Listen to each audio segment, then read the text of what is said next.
특별 새벽 기도의 셋째 날이 지나갔습니다. 오늘 여파가 저녁에 보니까 많이 있네요. 새벽에 일어나는 게 힘들지만 또 우리 함께 일어나서 기도의 가운데 동참하시기를 바랍니다. 지난주 말씀을 돌아보고 또 오늘 사도행전 말씀으로 들어가 보고자 합니다. 욥이 고난을 당했을 때 새 친구들이 와서 위로를 해주려 찾아오죠.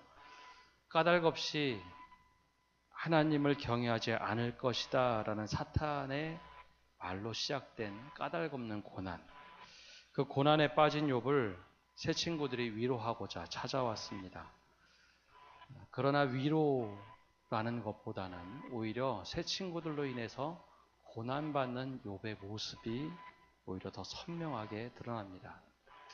우리가 가끔 실수하는 것 중에 하나가 위로하고자 누구에게 다가갔는데 위로보다는 오히려 더 마음을 아프게 하는 모습이 욥의 새 친구의 모습에서 고스란히 나타납니다. 친구들의 그 잘못된 위로의 모습, 첫 번째가 슬픔 가운데 있는 이들의 그 말을 잘 듣지 않아 주었다라는 것이죠. 너무나 고통스러워서 아무 말도 하지 못했던 욥이 일주일 만에 한탄을 하기 시작합니다. 그 이야기를 들어주면 참 좋겠는데 친구들이 그 이야기를 귀 기울여 담지 않습니다. 자신들이 하고 싶은 말이 훨씬 더 많아서 욥의 한마디 얘기하면 자신들이 훨씬 더 많은 말을 하게 되죠. 욥이 했던 말을 귀담아 듣지 않는 것은 욥기에 전체적으로 나오는 이야기의 패턴입니다. 그 말 한마디 한마디를 잘 들어주면 좋겠는데 친구들은 전혀 다른 이야기, 자신이 가지고 있는 신앙에 대한 이야기들만 끊임없이 내뱉죠.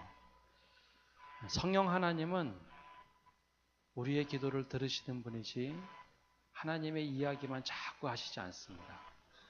우리 이야기를 먼저 들으시는 하나님이십니다. 그리고 나서 우리의 기도에 응답을 해주시죠. 바로 우리도 모습도 이런 듣는 모습이 먼저 있어야 합니다. 또 우리가 실수하는 잘못된 위로의 모습은 누군가가 슬픔을 당하거나 고통을 당하면 먼저 가서 잘잘못을 따질 때 잘못된 위로 혹은 실수를 하게 됩니다.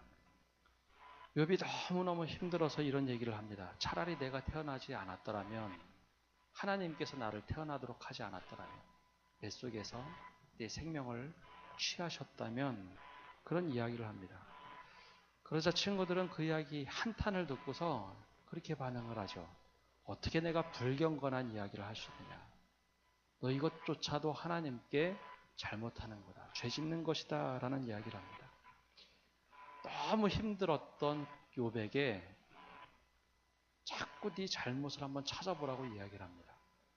근데 욥에서 욥기 처음에 나오는 까닭없는 고난, 그리고 까닭없이 하나님을 경외하지 않을 것이다 그랬던 그 이야기가 욥 전체를 끌고 갑니다. 즉 인과응보가 다 신앙에 적용되지 않는다라는 것이죠. 인과응보가 분명히 흐르긴 하지만 그것으로 모든 신앙을 단죄할 수 없다라는 겁니다.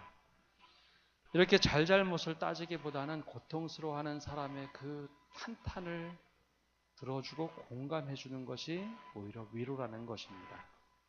정말 힘든 사람이 말을 할 때는 감정의 경계선이 무너지게 되어 있습니다. 때로는 야, 저 사람이 저런 말도 해? 라는 말까지 할 수 있습니다. 근데 그 말 자세히 들어보면 진심은 다른 곳에 있고 겉으로 드러나는 이야기가 훨씬 더 많을 때가 있죠. 그럴 때는 그냥 그저 들어주고 공감해 주는 거. 야, 정말 힘들었겠다. 정말 고통스러웠겠다. 그 말이 오히려 더 위로라는 것이죠. 친구들의 잘못된 모습은 마지막에는 가르치려고 하고 고치려고 하는 겁니다. 잘잘못을 따지다가 욥이 계속해서 반론을 합니다. 나는 그렇게 잘못한 것 같지 않네 라는 이야기를 하자 나중에는 친구들이 정죄를 하죠. 독특하게도 이 모습이 그리스도인들이 갖는 우리들의 모습으로 드러날 때가 많습니다. 말씀대로 이렇게 보니 네가 분명히 잘못한 것 같다라고 하는 이야기들이죠. 이것은 사람을 살리기보다는 위로하러 가서 사람을 쓰러뜨리고 넘어뜨리는 일이 될 때가 훨씬 더 많다는 것이죠. 욥의 세 친구들은 중간쯤 넘어가서는 욥에게 그냥 위로하는 말이 아니라 정죄를 하기 시작합니다. 네가 그래서 그래 하는 이야기로 아주 독하게 이야기하죠. 욥기 마지막 부분에 가면 하나님께서 나타나셔서 처음에는 욥을 꾸짖습니다. 네가 나를 얼마나 잘 아느냐, 내가 이런 모든 세상을 움직이는 나의 섭리를 아느냐 하면서 막 꾸짖습니다. 그리고 나서 욥이 응답을 했을 때 마지막에 하나님께서는 욥과 세 친구들을 비교하면서 세 친구들 네가 잘못했다, 너희들이 잘못했다 말씀하시곤 욥이 옳았다라고 말씀하십니다. 그 이후에 하나님께서 모든 것을 회복시켜 주시죠. 욥의 그 고난의 상황이 다 지나갈 때 욥의 동생과 누이 친지들이 와서 이렇게 얘기합니다. 그동안 하나님께서 욥에게 내린 재난이 얼마나 괴로웠겠느냐라고 동정 어린 말로 위로하기 시작합니다. 여기에 참 위로의 모습이 나옵니다. 힘든 사람에게 가서는 함께 울어주는 것이 필요합니다.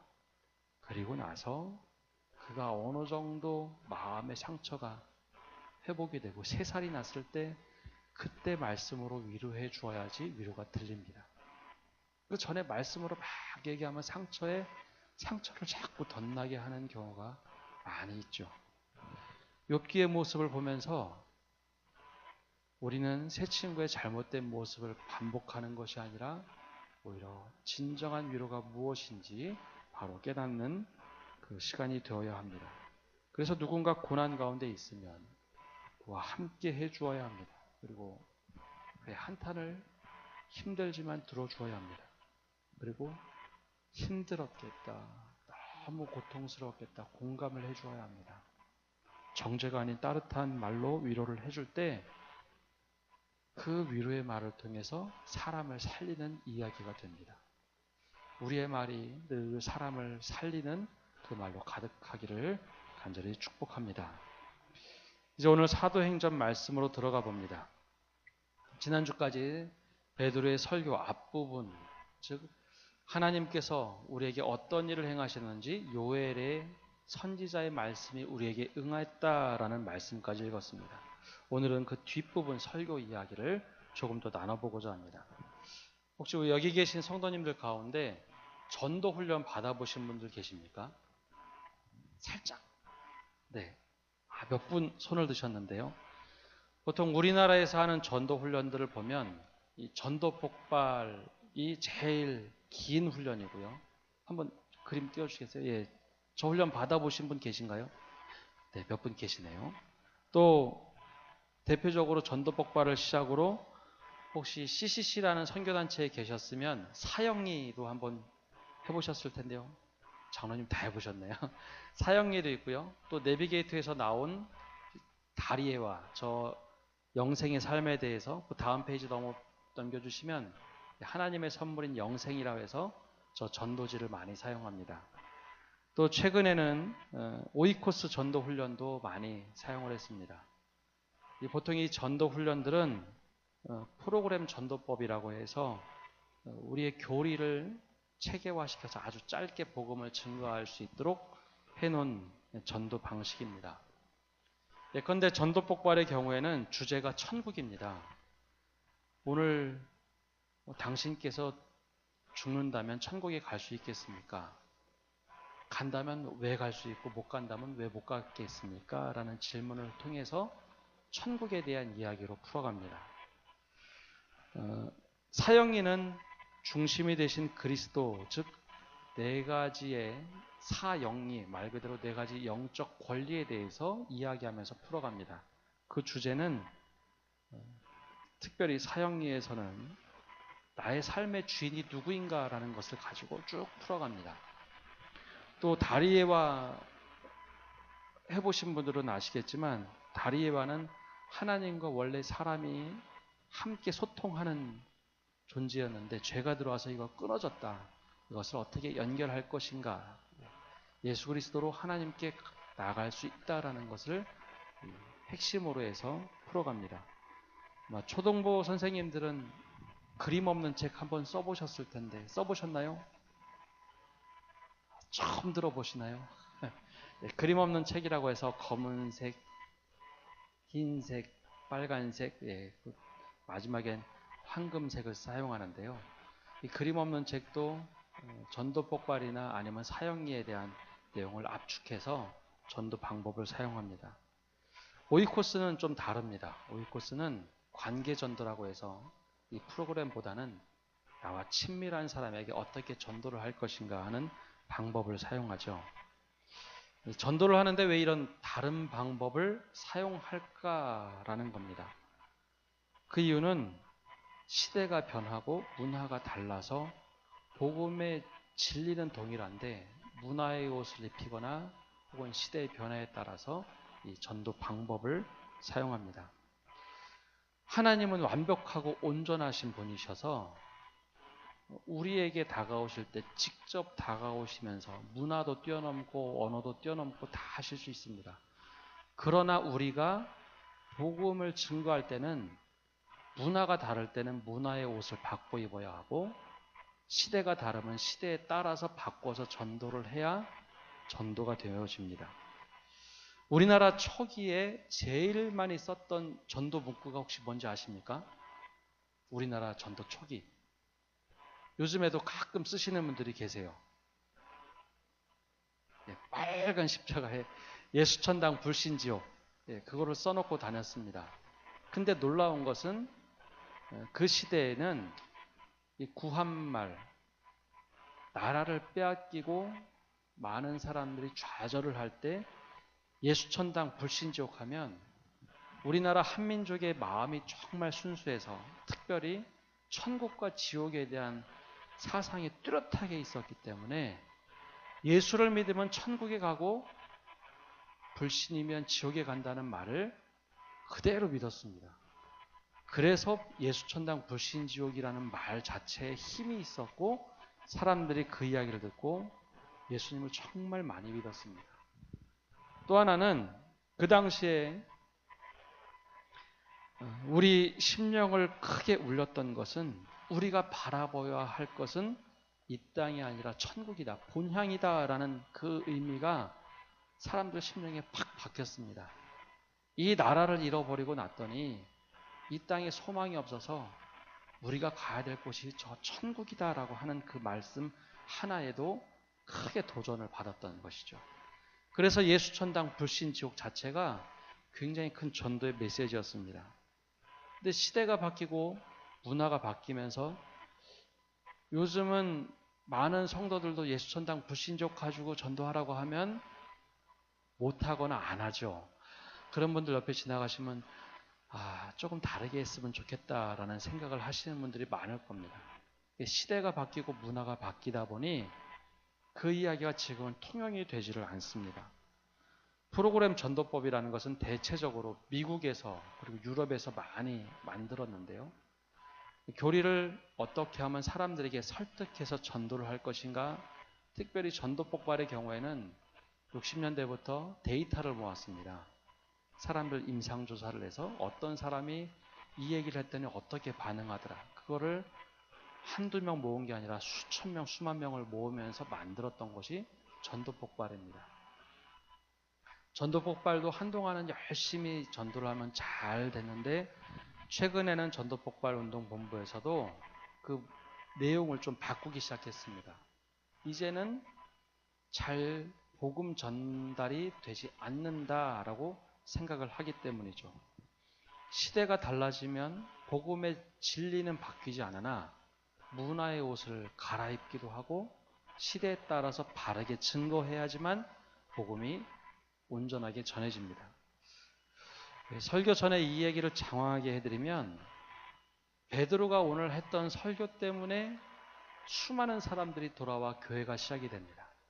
그런데 우리가 알고 있는 복음의 내용과는 조금 다른 신앙의 결이 있습니다. 왜냐하면 베드로가 오늘 설교하는 대상은 이방인이 아니라 모든 사람들은 유대인입니다.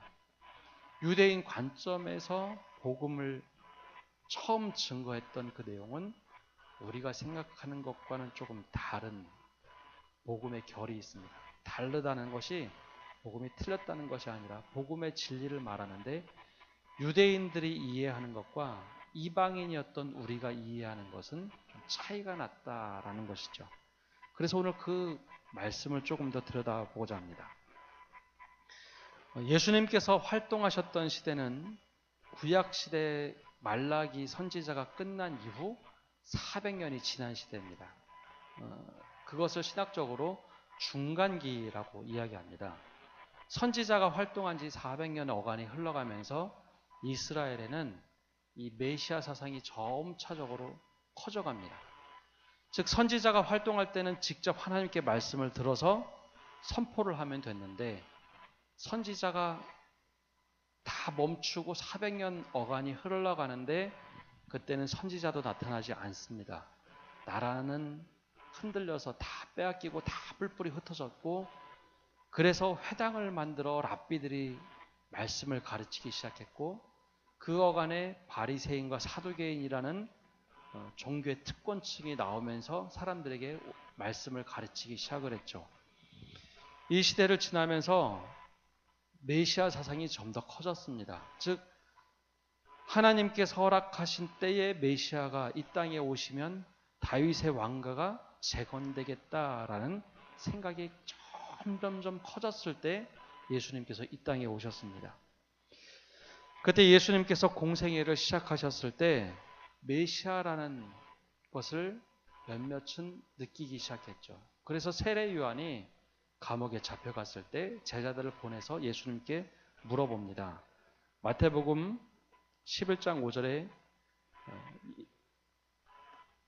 제자들이 그렇게 물어보시죠. 오실 그이가 당신입니까? 그럴 때 예수님이 이렇게 대답을 합니다. 맹인이 보며 못 걷는 사람이 걸으며 나병 환자가 깨끗함을 받으며 못 듣는 자가 들으며 죽은 자가 살아나며 가난한 자에게 복음이 전파된다 하라. 오실 그이가 당신입니까? 메시아입니까? 라고 물어봤는데 예수님은 내가 메시아다라고 말씀하신 것이 아니라 독특하게 말씀하시죠. 맹인이 보며 못 걷는 사람이 걷고 나병 환자가 깨끗함을 받고 못 듣는 자가 듣고 죽은 자가 살아날 것이다. 그리고 복음이 전파된다라고 이야기를 하십니다. 약간 동문서답같이 느껴지죠. 그러나 저 이야기는 메시아가 하는 일을 풀어서 이야기한 겁니다. 내가 메시아다라고 한 것이 아니라 메시아가 하는 일이 맹인이 보는 것, 즉 병든 사람들이 다 고침을 받고 죽은 자가 살아나고 가난한 자에게 복음이 전파되는 일을 하는 것이 메시아의 일이라는 것을 모든 유대인들은 다 알고 있습니다.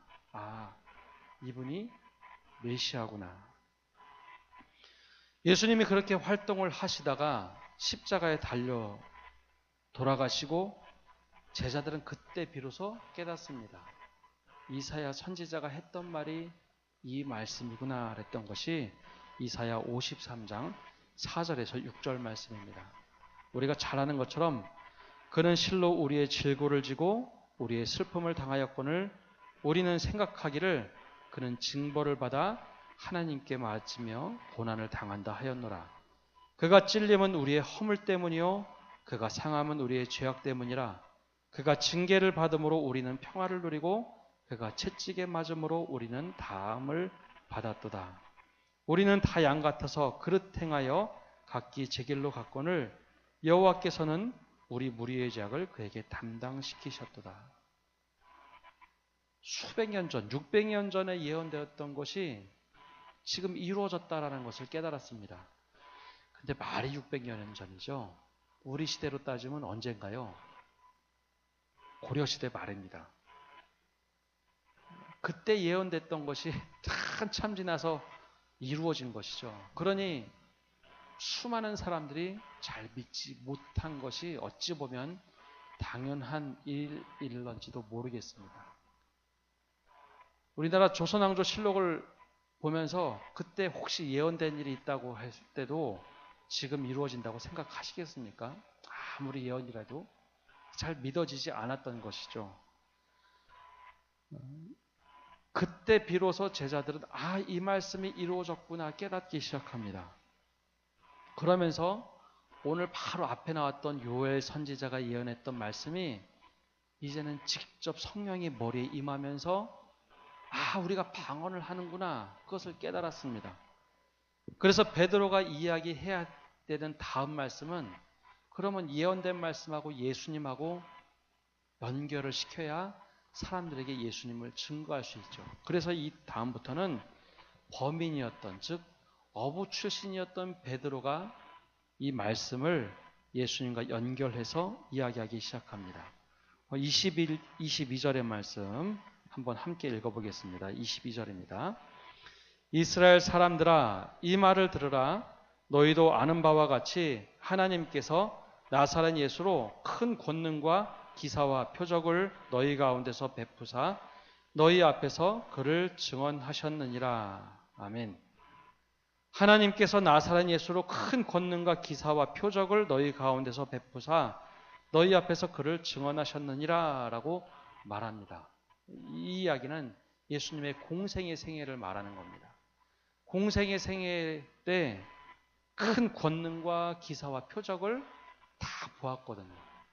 다 경험했습니다. 그것이 하나님께서 예수님께 허락하셔서 한 일이다라는 것이죠. 그렇게 잘 얘기하다가 갑자기 베드로가 아주 그 사람들, 모여있던 사람들에게 혹독하게 비판을 합니다. 그것이 23절과 24절에 나와 있습니다. 함께 읽어보겠습니다. 그가 하나님께서 정하신 뜻과 미리 아신 대로 내준 바 되었거늘 너희가 법 없는 자들의 손을 빌려 못 박아 죽였으나 하나님께서 그를 사망의 고통에서 풀어 살리셨으니 이는 그가 사망에 매여 있을 수 없음이라나. 아멘. 하나님께서 그를 이 땅에 보내셔서 권능과 기적과 표적을 보이도록 하셨는데 너희가 그를 잡아서 죽였다라고 선언을 한 거죠. 그런데 독특하게 너희가 죽인 것은 너희 스스로 한 것도 있지만 하나님의 섭리에 따라서 너희가 그렇게 행한 것이다 라는 이야기를 합니다. 너희가 그렇게 행했으나 하나님께서는 그를 사망에 그냥 두신 것이 아니라 오히려 사망의 고통에서 풀어 살리셨다라고 이야기합니다. 베드로는 지금도 그분이 메시아라는 이야기를 하지 않습니다. 하나님께서 지금 그를 보내셔서 큰 권능과 기적과 표적을 행하게 하셨고 그를 너희들이 잡아다가 죽였다라고 얘기하죠. 그러나 이 모든 것이 하나님의 섭리 가운데 이루어졌고 그를 하나님께서 다시 살리셨다라고 이야기합니다. 그러고 나서 구약 성경을 인용하는데 25절에서 28절의 말씀은 시편 16편 8절에서 11절에 다윗이 예언했던 말씀입니다. 다윗이 예언하기를 내 후손 중에 하나가 다시 부활할 것이다 라는 예언을 하는데요. 그 예언이 바로 예수님에 관한 예언이다 라는 이야기를 합니다. 그러면서 29절에 이렇게 얘기합니다. 형제들아 내가 조상 다윗에 대하여 담대히 말할 수 있노니 다윗이 죽어 장사가 되어 그 묘가 오늘까지 우리 중에 있도다 라고 이야기를 하죠. 근데 이 이야기는 그냥 우리가 생각하기에 다윗을 그냥 끌어들인 것은 아니고 처음에 말씀드렸던 것처럼 예루살렘의 절기를 지키기 위해서 특별히 유월절과 오순절을 지키기 위해서 오고 가는 사람들이 반드시 거쳐가는 곳 한 곳이 있는데 바로 다윗의 무덤입니다. 실로암 옆에 있던 다윗의 무덤. 그곳을 늘 왔다 갔다 하면서 다윗이 여기에 잠들어 있구나라는 것을 알고 있는데 다윗이 스스로 부활한다고 한 것이 아니고 바로 내 후손 가운데 한 사람이 다시 부활할 것이다 라고 한 이야기를 말한 것이다. 다윗의 무덤 봐라. 그대로 있지 않는가라는 이야기를 하고 있습니다. 사실 우리는 이 이야기가 피부에 와닿지 않지만 그 자리에 있던 이들은 맞아 오늘도 우리가 다윗의 무덤을 지나왔는데 다윗의 무덤은 여전히 그대로 있고 다윗이 예언한 사람 그 사람이 다시 부활했구나 라고 깨닫는 것이죠. 이 얘기를 장황하게 한 다음에 진짜 베드로가 하고 싶었던 복음에 대한 이야기를 합니다. 바로 32절 말씀입니다. 32절 함께 읽겠습니다. 이 예수를 하나님이 살리신지라 우리가 다 이 일의 증인이로다. 아멘. 베드로가 진짜 복음이라고 했던 말은 이 예수를 하나님이 살리신지라, 즉 예수가 부활하셨다. 그것이 초대교회의 복음이었습니다. 요즘에 우리가 이야기하는 거랑은 좀 다르죠. 우리는 복음을 얘기할 때 우리가 예수 그리스도를 믿으면 구원을 받는다, 우리 죄사함을 받는다를 가장 먼저 이야기하시죠. 복음이라고 하면은 이 이야기를 합니다. 예수님이 다시 사셨다라는 이야기는 나중에 교회 오거나 할 때 그 이야기를 하죠. 이게 왜 다르냐면 유대인들은 메시아가 다시 살아났다, 너희가 죽인 메시아가 다시 살아나고 이것은 하나님의 섭리다라고 했던 그 이야기가 마음에 확 박히는 이야기입니다. 원래 메시아를 고대했던 사람들, 그런데 우리가 모르고 메시아를 죽였다라는 것이 충격적인 일입니다. 근데 하나님이 그 메시아를, 그를 다시 살리셔서 메시아가 되게 하셨다. 그 이야기가 유대인들에게는 복음입니다. 그럼 우리가 지금 전하고 있는 이 복음은 무엇인가 좀 헷갈리실 텐데요. 그것은 사도 바울이 이방인에게 복음을 증거하면서 로마 교회에 풀어서 썼던 이야기를 우리는 이방인인 우리가 해석해서 듣습니다. 그래서 로마서에 보면 왜 예수님이 죽으시고 부활하셨다는 것을 이방인이 어떻게 이해를 해야 되는가를, 이스라엘의 죄부터 이방인의 죄의 이야기를 장황하게 풀어서 쓴 것이 바로 로마서입니다. 그래서 우리는 사도 바울의 말씀을 보면서 우리가 우리 죄 때문에 예수님이 죽으시고 부활하셨구나, 그래서 우리가 죄사함을 받고 하나님의 자녀가 되었구나라고 우리는 이해를 합니다. 그래서 지금 복음을 증거할 때는 유대인들에게는 이 이야기가 오히려 맞는 이야기입니다. 지금도 이스라엘의 복음을 전하려면 너희가 그 메시아를 죽였고 메시아는 다시 부활하셔서 살아나셨다라고 하는 것이 유대인에게는 더 와닿는 이야기입니다. 그래서 36절 말씀에 이렇게 기록합니다. 36절 함께 읽어보겠습니다. 그런즉 이스라엘 온 집이 정녕 알지니 너희가 십자가에 못 박은 이 예수를 하나님이 주와 그리스도가 되게 하셨느니라 하니라. 베드로가 설교를 마치면서 마지막에 했던 얘기가 너희들이 잘 모르고 죽였던 그 예수가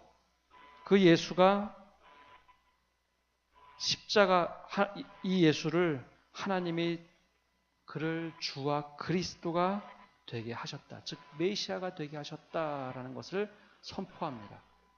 오늘 우리가 이 다음 절을 읽지 않았는데 이 다음 절부터 사람들이 막 마음이 움직이기 시작합니다. 둘로 쫙 깔리죠. 한 무리는 오히려 이 사람들이 낮부터 술 취했다, 이상하다라고 막 비난을 하는가 하면, 반대 사람들은 그러면 우리가 어찌해야 될까? 우리가 메시아를 죽였으니 어찌할까라고 하면서 막 울면서 돌아오면서 교회가 시작이 됩니다. 그래서 교회가 세워졌다라는 것은 예수님으로 인해서 세워지긴 하지만 성령과 함께 세워진 것이 교회다라고 이야기를 합니다. 지금 우리가 이해하고 있는 복음과는 좀 다른 결이죠. 여기서 우리가 중요한 것을 하나 기억해야 합니다. 복음을 증거하고 복음의 삶을 살기 위해서는 복음의 본질을 잃지 않되 그 시대의 옷에 맞게 우리가 자꾸 노력하고 들리는 이야기를 해야 합니다. 문화도 마찬가지입니다. 문화의 옷을 그들에게 맞게 들리는 이야기를 해주어야 사람들이 복음을 듣고 사람들이 이해를 하고 깨닫게 됩니다. 우리가 증거하는 건 우리들의 몫이지만 그 예수님을 믿게 하는 것은 성령의 역사입니다. 과거 시대의 옷을 고집하다가 정작 중요한 복음의 본질을 우리가 스스로 흔들어서는 안 됩니다. 많은 경우에 스스로 만든 전통이라는 옷을 입고 있다가 문화의 옷을 갈아입지 않아서 스스로 복음의 본질을 희석시키는 것이 우리들의 모습일 때가 훨씬 더 많습니다. 저도 신학교에 들어온 지 이제 20년 됐는데요. 그때 제가 신대원 1학년 때에 스코틀랜드 장로교 총회장이 와서 했던 설교가 제가 기억이 납니다. 세미나가 있어서 스코틀랜드 장로교 총회장이 오셨는데 그분이 이런 얘기를 중간에 하셨습니다. 1960년대 자신의 교회, 당신이 다녔던 교회 정말 어린이들이 많고 교인들이 정말 많았다는 이야기를 해줬습니다. 그런데 자신이 총회장이 된 그 30년, 40년 어간에 교인의 90%가 줄었다는 이야기를 했습니다. 굉장히 충격적인 이야기죠. 60년대 초반까지만 하더라도 모든 교회가 다 부흥기어서 다 뭐 교회도 새로 짓고 하는 모습이었는데 40년 어간 동안에 교회 80%에서 90%가 줄었다. 너무 충격적이었다. 그러면서 그때 장신대 와서 그런 얘기를 했습니다. 여러분들도 준비하십시오. 숫자가 주는 걸 준비하라는 얘기가 아니라 그 변화에 대해서 어떻게 교회가 준비할지 준비하십시오. 99년에 제가 신대원 다녔는데요. 그때가 한국교회 제일 피크로 올라갔을 때입니다. 부흥한국 운동이 한참 진행되었고 우리나라의 수많은 청년들이 선교사로 나가겠다고 선교한국에 찾아다녔고 그때 가장 많은 선교사 파송을 했던 시기입니다. 물론 IMF 차관을 받고 1, 2년 지나서 한국 경제가 휘청은 했지만 그때 청년들이 모이면 10,000명, 20,000명 집회하는 것은 흔한 일이었습니다. 근데 그때 그 이야기가 먼 이야기처럼 들린다라고 했던 분들도 많았지만 이거 우리에게도 곧 다가올 수 있는 일이다. 준비해야 된다라는 이야기를 정말 많이 했는데 그리고 나서 불과 10년 정도 지나고 나서 2000년 후반 때부터 한국교회가 정체됐다. 한국교회가 줄기 시작한다는 이야기가 솔솔치 않게 나오기 시작했습니다. 문화의 옷을 입는다는 것, 그것은 복음의 변질을 이야기하는 게 아닙니다. 시대를 쫓아가지 못할 때 우리가 이런 모습에 빠질 수 있다는 것이죠. 특별히 베드로가 했던 이 메시지는 그 당시 그 유대인들에게 가장 정확하게 했던 메시지였습니다. 이와 반대로 바울이 복음을 전할 때는 바울은 이방인에게 복음을 전했기에 이방인이 알아들을 수 있는 용어를 사용하고 이방인의 모습을 최대한 가서 증거하면서 복음을 전했습니다. 수많은 선교사들이 요즘에는 과거와 같이 그런 선교의 모습을 갖지 않습니다. 현지의 문화에 맞게 합니다. 그 모습을 가장 잘 보여줬던 사람이 미국의 선교사 허드슨 테일러였죠. 허드슨 테일러는 중국에 들어갈 때 남들이 하지 않는 방법을 취했습니다. 현지인들이 알아들을 수 있는 복음을 전하기 위해서는 내가 중국인 같이 해야겠다라고 해서 외국인 중에는 거의 최초로 변발을 했던 사람입니다. 변발 아시나요? 꼬랑지 따는 머리, 이게 쫙 변도하고 외국인이 그런 모습을 했으니 얼마나 웃었을까요? 중국에 들어가기 위해서 2년 전부터 빵을 다 끊고 국수를 먹기 시작하고 그러면서 현지인들과 똑같이 살아야겠다. 지금은 또 100년이 지나서 또 바뀌기 시작합니다. 그 문화의 모습으로 다가가는 것. 그리고 우리의 경우에는 우리 교회 울타리 밖에 있는 사람들에게 어떻게 우리가 다가가야 되는가. 그 모습이 없다면 때로는 우리가 고립되곤 합니다. 단절이 됩니다. 그래서 교회는 특별히 개혁교회 전통은 끊임없이 말씀으로 변화되는 다시 돌아가는 변화의 모습도 있어야 하지만 말 그대로 개혁교회, 즉 리포메이션이라는 단어 자체가 형태를 다시 갱신한다. 현대 문화의 옷을 입고 계속해서 변해간다라는 이 양 두 축이 있을 때 진정한 개혁교회가 됩니다. 개혁교회는 특별히 이 모습을 제일 잘 포착해서 그 종교개혁 시대에 인쇄술을 잡았습니다. 근데 최근에는 카톨릭이 인쇄술 다음에 과연 그러면 혁명이 무엇이 이루어질까 해서 카톨릭이 제일 힘쓰는 것 중에 하나는 미디어입니다. 전 세계 어느 나라를 가도 미디어에 관련된 최고 학부는 예수의 소속 선교사들이 만든 카톨릭에 연관된 대학들이 최고의 미디어 학부를 가지고 있습니다. 다시 제2 문화가 바뀌는 혁명이 일어날 때는 우리가 다시 놓쳐서는 안 되겠다라는 역할을 하고 있죠. 그래서 카톨릭에 관련된 모든 영화나 미디어들은 바티칸에서부터 권장을 해서 돈 투자를 해서 만듭니다. 최근에도 드라마 하나가 이제 성당에 관련된, 신부에 관련된 드라마가 나오는데 이것도 서울대 교구청에서 허락을 해서 만드는 영화입니다. 드라마입니다.